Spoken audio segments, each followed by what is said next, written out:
Voici l'exemple de Madame Quatre Sabots. Elle a 45 ans et son exploitation se trouve dans le Jura, en zone de Piémont.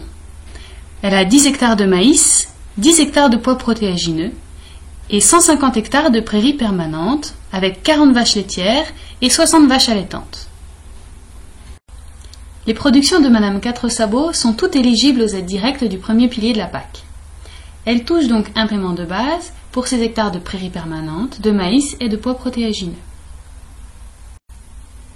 Elle bénéficie aussi d'un paiement vert sur ses hectares. Comme vous l'avez vu dans l'exemple de M. Blédur, les agriculteurs doivent normalement respecter 3 pratiques dites bénéfiques pour l'environnement afin de toucher le paiement vert en plus du paiement de base. La diversification des assolements, le maintien des prairies permanentes et la présence de surfaces d'intérêt écologique, les SIE. Mais les agriculteurs, dont plus de 75% de la surface est en prairies permanentes, sont exemptés du critère de diversification et de la présence de SIE. C'est le cas de Madame Quatre Sabots. Tant qu'elle ne retourne pas ses prairies, Madame Quatre Sabots touchera donc l'intégralité du paiement vert. L'objectif de non-retournement des prairies est de stocker du carbone dans le sol et de maintenir la biodiversité qu'on trouve dans les prairies. Pour cela, il a été décidé que la part de prairies permanentes sur la surface agricole utile à l'échelle régionale ne doit pas diminuer de plus de 5% par rapport à une période de référence. Ce ratio est donc suivi au niveau régional. Quel est donc l'impact pour les agriculteurs au niveau individuel? Tant que le seuil d'alerte régional de moins 2,5% n'est pas atteint, il n'y a pas d'exigence particulière. Une fois ce premier seuil d'alerte atteint, une autorisation devient nécessaire avant de retourner des prairies et le retournement sans autorisation induit une réduction du paiement vert. Si le ratio régional prairies permanentes sur surface agricole utile se dégrade de plus de 5%, les agriculteurs disposant de terres retournées dans les 2 ou 3 années précédentes sont dans l'obligation de remettre en état leurs prairies. Et la non-réimplantation de ces prairies peut induire une réduction du paiement vert. Madame Quatre Sabots va aussi toucher le paiement redistributif, comme Monsieur Blédur et Monsieur Labio. Rappelons que seuls les 52 premiers hectares bénéficient de ce paiement. En plus des aides découplées, Madame Quatre Sabots peut aussi demander à bénéficier d'aides couplées pour ses vaches. Ces aides sont couplées, cela signifie que les montants sont associés au type de production. Pour les vaches allaitantes, l'aide se déclenche quand l'exploitation a au moins 10 vaches allaitantes et est plafonnée à 139 vaches.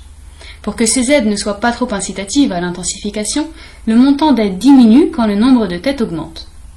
Pour les vaches laitières, le montant de l'aide couplée est aussi dépendant de la zone de production. Madame Quatre Sabots est en zone de Piémont et bénéficie d'une aide couplée pour 30 de ses vaches.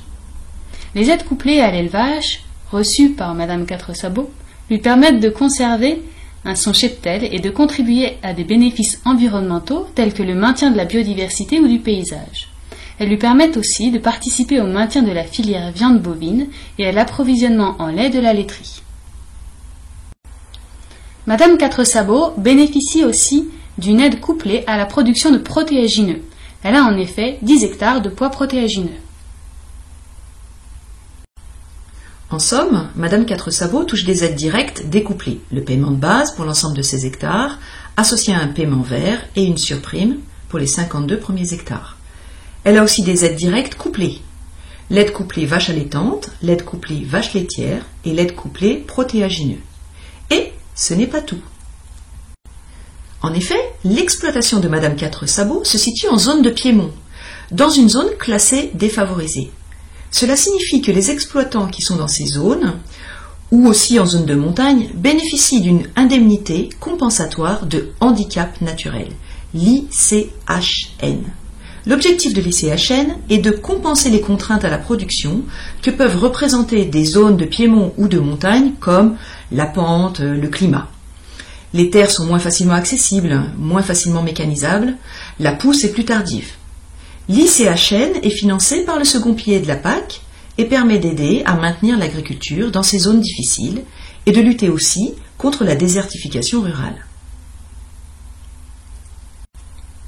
L'ICHN s'ajoute donc à l'ensemble des aides touchées par Madame Quatre Sabots, qui cette année-là a touché un peu plus de 50 000 € d'aide de la PAC. En conclusion, les éleveurs en zone défavorisée, outre les aides directes découplées, reçoivent aussi un soutien financier fort de la PAC, d'une part par les aides directes couplées à l'élevage, et d'autre part par les aides aux zones à handicap naturel. Merci pour votre attention. Cap sur la PAC continue.